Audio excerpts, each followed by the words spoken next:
Hello दोस्तों, हमारे channel I student वाला पे आपका हार्दिक स्वागत एवं अभिनंदन है। और यहाँ पर हम आपके लिए एसएससी जीडी का प्रैक्टिस सेट लेकर आ रहे हैं। इसमें हम सभी सब्जेक्ट्स के एमसीक्यू अपना सॉल्व करेंगे। आपका आने वाला एग्जाम एसएससी जीडी जो कि फरवरी में 2 ही महीना बचा हुआ है, तो इस कड़ी में हम आपके लिए सभी सब्जेक्ट्स का प्रैक्टिस सेट कराएंगे, जिसमें मैं आपके लिए ज्योग्राफी का प्रैक्टिस सेट लेकर आया हूँ। तो आइए चलते हैं सीधे अपने क्वेश्चंस पे। क्वेश्चंस दिया हुआ है। पहला नंबर, मीनल ने शनि के सबसे बड़े चंद्रमा पर एक निबंध लिखा था। यह निम्नलिखित में से कौन सा चंद्रमा है? तो यहाँ पर शनि के सबसे बड़े चंद्रमा अर्थात शनि के उपग्रह के बारे में पूछ रहा है, और शनि का सबसे बड़ा चंद्रमा अर्थात शनि का सबसे बड़ा उपग्रह के बारे में पूछा हुआ है। तो यहाँ पे आपको ऑप्शन दिया हुआ है एटलस, टाइटन, कामे और यूरोपा। तो इसका ऑप्शन जो सही होगा वो होगा टाइटन। शनि का सबसे बड़ा उपग्रह टाइटन ही है, सबसे बड़ा उपग्रह, जो कि पूरे सौरमंडल में दूसरे नंबर पर आता है। गैनीमेड सबसे बड़ा उपग्रह है जो कि बृहस्पति का आता है, और दूसरे नंबर पर आता है हमारा टाइटन जो कि दूसरे नंबर पर सबसे बड़ा है, और ये चंद्रमा के लिए सबसे बड़ा उपग्रह है। आपको बता दें कि शनि का सबसे बड़ा उपग्रह है, तो आपको बता दें कि शनि के पास लगभग 147 उपग्रह उपस्थित हैं। और ये ऑप्शन ए दिया हुआ है एटलस, ये भी एक शनि का ही उपग्रह है। और ये दोनों ऑप्शन दिया हुआ है कामे और यूरोपा, ये दोनों जुपिटर के उपग्रह हैं। और जुपिटर के पास लगभग 95 उपग्रह हैं फिलहाल अभी तक। तो आइए चलते हैं अपने अगले क्वेश्चन पे। अगला क्वेश्चन दिया हुआ है, निम्नलिखित में से किसे तारामंडल का शिकारी भी कहा जाता है? तो यहाँ पे आपको ऑप्शन दिया हुआ है कैसियोपिया, लियो मेजर, सप्तर्षि और ओरियन। तो इसका जो सही आंसर होगा दोस्तों, ये होगा ओरियन। ओरियन को तारामंडल का शिकारी कहा जाता है। ये भूमध्य रेखा के सीधे ऊपर दिखाई देता है, इसे भूमध्य रेखा से देखा जा सकता है, और ओरियन को तारामंडल का शिकारी के नाम से जाना जाता है। सप्तर्षि तो आप लोग को पता होगा, 7 तारों का समूह है, इसे जानते हैं। तो आइए चलते हैं अपने अगले क्वेश्चन पे। अगला क्वेश्चन दिया हुआ है, निम्नलिखित में से ब्रह्मांड के लिए दूसरा शब्द कौन सा है? ब्रह्मांड के लिए दूसरा शब्द पूछा हुआ है। तो आपको ऑप्शन दिया हुआ है बिग क्रंच, खगोल विज्ञान, कॉस्मॉस और सुपरनोवा। तो बिग क्रंच आपको बता दें कि ये एक प्रकार की थ्योरी की टाइप का है। तो इसका अर्थ यह हुआ कि जब जैसे एक थ्योरी आई थी द बिग बैंग थ्योरी, जिसमें ब्रह्मांड का विस्फोट हुआ था, तो जिससे ब्रह्मांड का विस्तार हुआ था, तो बिग क्रंच थ्योरी जो है कि उसके अपोजिट है। इसमें क्या हुआ है कि एक समय आएगा जिससे ब्रह्मांड सिकुड़ने लगेगा और एकांत आकर खत्म हो जाएगा। तो बिग क्रंच का अर्थ यही हुआ। और खगोल विज्ञान हुआ, खगोल विज्ञान एस्ट्रोनॉमी, इसका अर्थ यह है कि पृथ्वी के वायुमंडल को छोड़कर, वातावरण को छोड़कर सभी ब्रह्मांड का अध्ययन हुई।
आवाज आ रही है आपकी? तो चलते अपने अगले क्वेश्चन पे।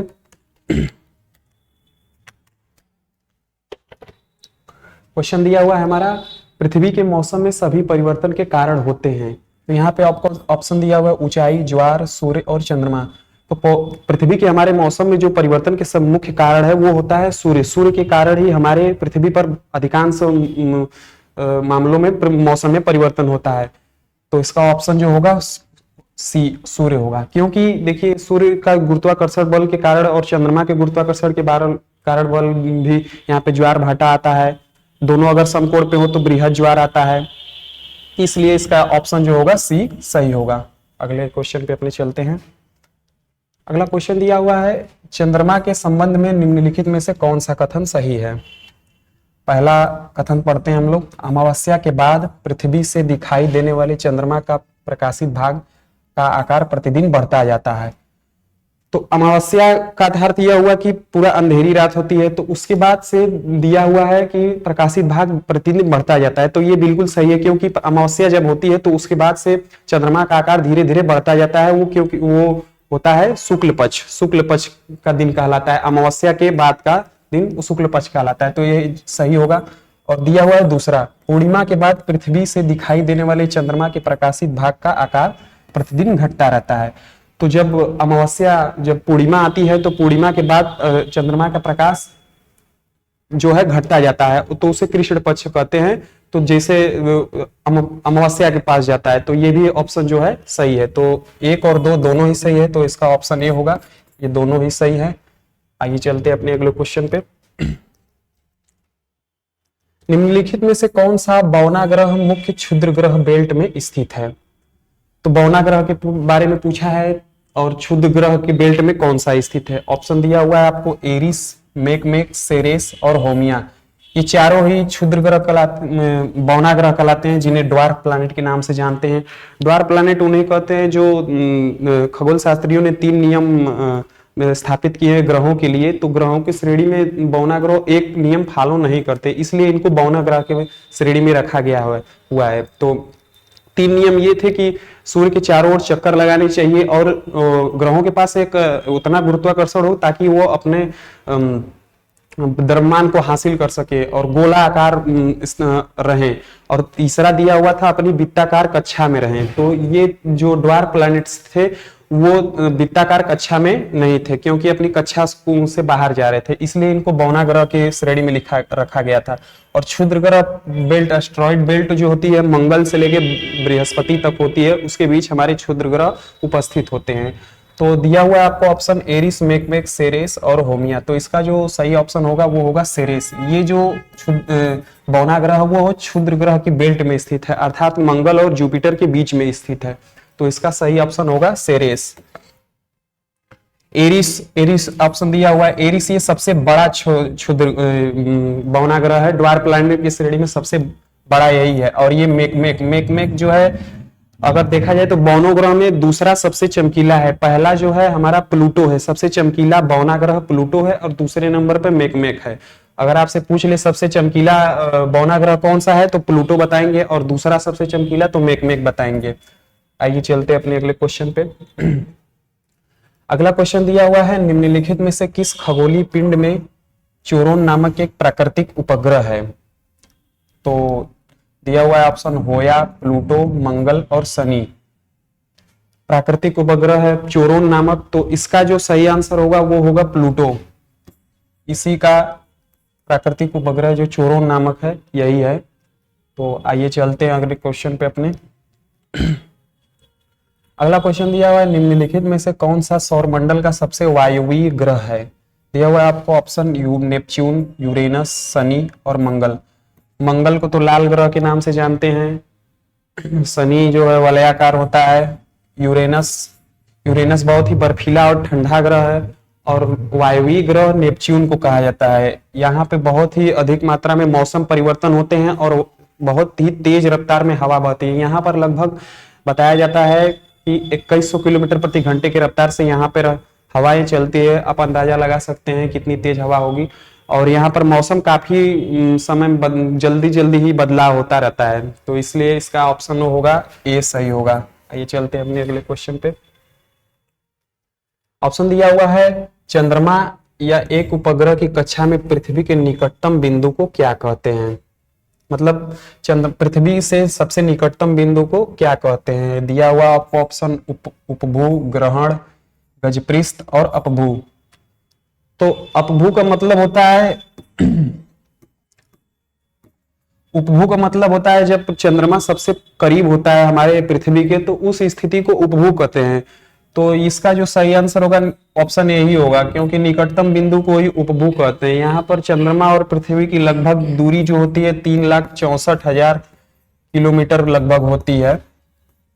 तो इसका जो सही आंसर होगा उपभू ए होगा। तो और ऑप्शन डी देखते हैं अपभू।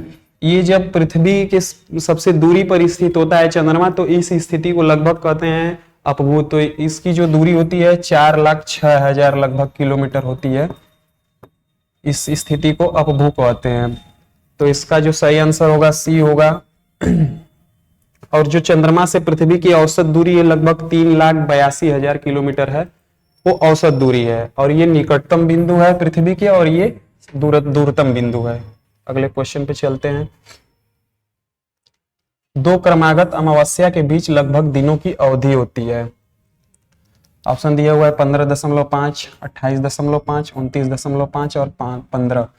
तो दो क्रमागत अमावस्या, इसका अर्थ यह हुआ कि अगर अभी अमावस्या है, मान लीजिए आज के दिन अमावस्या है, तो अगली अमावस्या से आज के अमावस्या के दिन के बीच की मतलब कितने दिन होंगे। तो अभी अमावस्या आएगी तो 15 दिन बाद लगभग पूर्णिमा आएगी, तो पूर्णिमा के बाद फिर 15 दिन बाद लगभग आएगी हमारी अमावस्या। तो लगभग 30 दिन होता है, तो उससे कम ही होता है लगभग। तो इसका आंसर होगा 29.5, 29.5 दिन के लगभग लगते हैं दो अमावस्याओं के बीच की दूरी। ये चलते अपने अगले क्वेश्चन पे। दिया हुआ है क्वेश्चन, लूसीफर ग्रह का एक अन्य नाम है। बृहस्पति, मंगल, शुक्र और शनि। तो लूसीफर का अर्थ होता है प्रकाश, प्रकाश का स्रोत, पावर ऑफ लाइट। तो लूसीफर का मतलब प्रकाश होता है। तो इसमें सबसे चमकीला जो होता है हमारा शुक्र ही है। तो इसका जो सही आंसर होगा वो होगा सी, शुक्र। शुक्र को सिस्टर प्लैनेट भी कहते हैं, क्योंकि पृथ्वी की भगिनी कहा जाता है, क्योंकि इस पृथ्वी का आकार और द्रव्यमान लगभग शुक्र के ही समान है, इसलिए इसको पृथ्वी की बहन के नाम से जाना जाता है। आइए चलते हैं अपने अगले क्वेश्चन पे। अगला क्वेश्चन दिया हुआ है, पृथ्वी अपनी धुरी पर 1 घंटे में कितनी डिग्री घूमती है। दिया हुआ आपको ऑप्शन 10 डिग्री, 20 डिग्री, 24 डिग्री और 15 डिग्री। तो 24 घंटे में लगभग हमारी पृथ्वी 360 डिग्री घूम जाती है, क्योंकि एक दिन में 360 पूरा रोटेट कर जाती है। तो 24 घंटे में लगभग 360 डिग्री घूमती है। तो पूछा हुआ है 1 घंटे में कितनी डिग्री घूमेगी। तो हम 360 डिग्री को 24 से भाग देंगे, 24 से कम 24, 24 5 120, लगभग 15 डिग्री आएगा। तो इसका जो सही आंसर होगा वो होगा 15 डिग्री, ऑप्शन डी। अगले क्वेश्चन पे चलते हैं। दिया हुआ क्वेश्चन आपको, बिग बैंग सिद्धांत का वर्णन करती है। इनमें से कौन बिग बैंग सिद्धांत का वर्णन करता है। दिया हुआ ऑप्शन, ब्रह्मांड की उत्पत्ति, सितारों की उत्पत्ति, आकाशगंगाओं की उत्पत्ति और सौरमंडल की उत्पत्ति। तो बिग बैंग थ्योरी जो थी वो ब्रह्मांड की उत्पत्ति से रिलेटेड थी। तो इसका जो सही आंसर होगा वो होगा option A. Big bang theory George Lemaître ने दिया था इसी ब्रह्मांड की उत्पत्ति के संदर्भ में। तो उन्होंने ये कहा था कि ब्रह्मांड एक छोटे कण के रूप में था और एक बहुत बड़ा विस्फोट हुआ, जिससे उसके कण जो है बहुत ही दूर दूर पर बिखर गए। तो वही लगभग सौरमंडल और कई ग्रहों का निर्माण हुआ, जिससे ब्रह्मांड की उत्पत्ति और तारों का निर्माण हुआ। तो इसका ऑप्शन होगा ए सही होगा। आइए अगले क्वेश्चन पे चलते हैं। क्वेश्चन दिया हुआ है, दिए गए विकल्पों में से वामन ग्रह की पहचान करें। तो वामन ग्रह अर्थात ड्वार्फ प्लैनेट की पहचान के बारे में पूछा है। तो ड्वार्फ प्लैनेट के मैंने अभी बताया आपको कि जो श्रेणी के बाहर रखा गया है, ग्रहों की श्रेणी से बाहर रखा गया है, क्योंकि वो 3 नियम में से एक तीसरा नियम फॉलो नहीं करते। तो 2006 में एक खगोल विज्ञान की एक बैठक हुई थी, जिसमें ग्रहों का एक नियम बनाया गया था दोनों ग्रहों के लिए। तो जो तीसरा नियम फॉलो नहीं करते थे। तो पहला नियम मैंने आपको बताया था कि सूर्य के चारों ओर परिक्रमा करनी चाहिए, तो वामन ग्रह करते हैं। जो कि दूसरी थी, तो उनमें उतना गुरुत्वाकर्षण हो कि वो गोलाकार रूप धारण कर सके, ये भी फॉलो करते हैं। और तीसरा दिया था इसमें ये कि उनकी कक्षा वृत्ताकार होनी चाहिए, जो कि ड्वार्फ प्लैनेट वो फॉलो नहीं करते, इसलिए इनको ड्वार्फ प्लैनेट के श्रेणी में रखा गया। जो प्लूटो था ये पहले हमारे ग्रहों में था, लेकिन इसे वामन ग्रह के श्रेणी में रखा गया क्योंकि ये फॉलो नहीं करता, ये कक्षा से अपने विचलित हो जाता था। तो इसलिए इसका ऑप्शन जो होगा ए सही होगा। बुध तो जो है कि हमारे सबसे सूर्य के निकट जो ग्रह स्थित है वो होगा, और मंगल जो है चौथे नंबर पर हमारा स्थित है, और नेपच्यून जो है सबसे लास्ट में 8वां ग्रह है हमारे सूर्य से। आइए चलते हैं अपने अगले क्वेश्चन पे। अगला क्वेश्चन दिया हुआ है, निम्नलिखित में से किस ग्रह का कोई उपग्रह नहीं है? ऑप्शन दिया हुआ है बृहस्पति, शुक्र, शनि और मंगल। ये टाइपिंग मिस्टेक हो गया है। तो किस ग्रह का कोई उपग्रह? बृहस्पति के पास लगभग 95 उपग्रह हैं अभी तक खगोल विज्ञान के अनुसार, और शुक्र के पास एक भी उपग्रह नहीं है। तो इसका जो सही आंसर होगा वो होगा ऑप्शन बी, यही है इसका सही आंसर, क्योंकि शुक्र के पास कोई भी उपग्रह नहीं है। और ये सूर्य से दूसरे नंबर पर आता है, पहले बुध आता है, फिर आता है शुक्र, उसके बाद पृथ्वी। और शनि जो है सबसे ज्यादा उपग्रह इसी के पास है, लगभग इसके पास 147 उपग्रह है, सबसे ज्यादा शनि के पास ही उपग्रह है। और मंगल के पास 2 उपग्रह हैं, फोबोस और डिमोस। दोनों का नाम आपको याद रखना होगा, बहुत ही इंपॉर्टेंट है, पूछता है आपके क्वेश्चंस में, किसी भी एग्जाम में पूछ सकता है, फोबोस और डिमोस। तो इसका जो सही आंसर होगा वो होगा ऑप्शन बी। आइए चलते हैं अपने अगले क्वेश्चन पे। अगला क्वेश्चन दिया हुआ है, निम्नलिखित में से किस ग्रह को भोर का तारा भी कहा जाता है? भोर का तारा, तो ऑप्शन दिया हुआ है बृहस्पति, नेपच्यून, शुक्र और पृथ्वी। तो इसका जो सही आंसर होगा वो होगा ऑप्शन सी। इसे भोर का तारा भी कहा जाता है, सांझ का तारा भी कहा जाता है। इसे भोर का तारा अर्थात तो भोर का तारा कहते हैं, इसे पूर्व में देखा जाता है और सांझ को पश्चिम में देखा जाता है। और ये इसे सिस्टर प्लैनेट भी कहते हैं, पृथ्वी की भगनी, क्योंकि इसका आकार और द्रव्यमान लगभग पृथ्वी के समान ही है, इसलिए। और बृहस्पति जो है सबसे बड़ा प्लैनेट है हमारे सौरमंडल का। नेपच्यून जो है कि 8वां ग्रह है, चौथा सबसे बड़ा है, और पृथ्वी चौथा है, चौथे सूर्य से क्रम में चौथा नंबर पर है। आइए चलते हैं अपने अगले क्वेश्चन पे।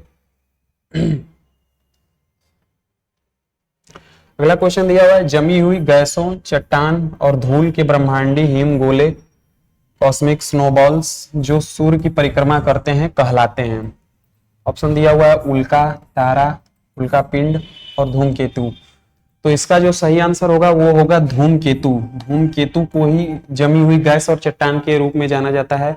उल्का जो कि उल्का पिंड का ही रूप है, जो उल्का बच जाते हैं जलने से उन्हें उल्का पिंड के नाम से जानते हैं। वायुमंडल में जो हमारे जल जाते हैं वो उल्का कहलाते हैं। तारे तो बहुत ही बड़े बड़े होते हैं। तो इसका जो सही आंसर होगा वो होगा ऑप्शन डी, धूमकेतु। अगले क्वेश्चन पे चलते हैं। निम्नलिखित में से कौन सा सौर मंडल का सबसे ठंडा ग्रह है? सबसे ठंडा ग्रह के बारे में पूछा है आपसे।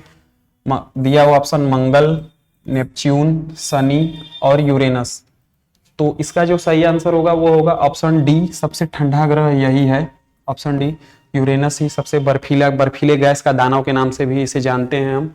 और ये सूर्य से लगभग 7वें नंबर पर आता है दूरी के क्रम में, और तीसरे नंबर में साइज के क्रम में आता है। आइए चलते हैं अपने अगले क्वेश्चन पे। क्वेश्चन दिया हुआ है, सौर मंडल का सबसे बड़ा ग्रह कौन सा है? ऑप्शन दिया हुआ है वरुण, पृथ्वी, अरुण और बृहस्पति। तो आप लोग को पता होगा इसका जो सही आंसर होगा वो होगा ऑप्शन डी, सबसे बड़ा ग्रह यही है। अगर साइज के क्रम में देखा जाए तो सबसे बड़ा यही है, बृहस्पति, फिर आता है अरुण, उसके बाद आता है, ये गलत है,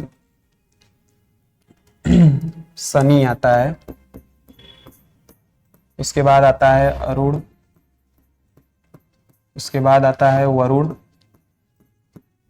उसके बाद आता है हमारा पृथ्वी, फिर आता है शुक्र, और उसके बाद आता है मंगल, और सबसे अंत में आता है बुध। तो ये जो है हमारे ग्रहों का बढ़ता हुआ क्रम है, घटता हुआ, तो इसी क्रम में है। सबसे बड़ा ग्रह बृहस्पति है। आइए चलते हैं अपने अगले क्वेश्चन पे। निम्नलिखित में से कौन सा ग्रह अन्य ग्रहों की तुलना में विपरीत दिशा में घूर्णन करता है? दिया हुआ है आपको ऑप्शन बृहस्पति, शनि, बुध, शुक्र। तो हमारे 8 ग्रहों में से लगभग 7 ग्रह जो कि पश्चिम से पूर्व की दिशा की ओर रोटेट होते हैं। लेकिन एक ग्रह जो इस नियम को फॉलो नहीं करता वो विपरीत दिशा में अर्थात पूर्व से पश्चिम की ओर घूमता है। तो इसका जो सही आंसर होगा वो होगा शुक्र। शुक्र जो है पूर्व से पश्चिम की ओर घूर्णन करता है, इसलिए इसका जो सही आंसर होगा वो होगा ऑप्शन डी। अगले क्वेश्चन पे चलते हैं अपने।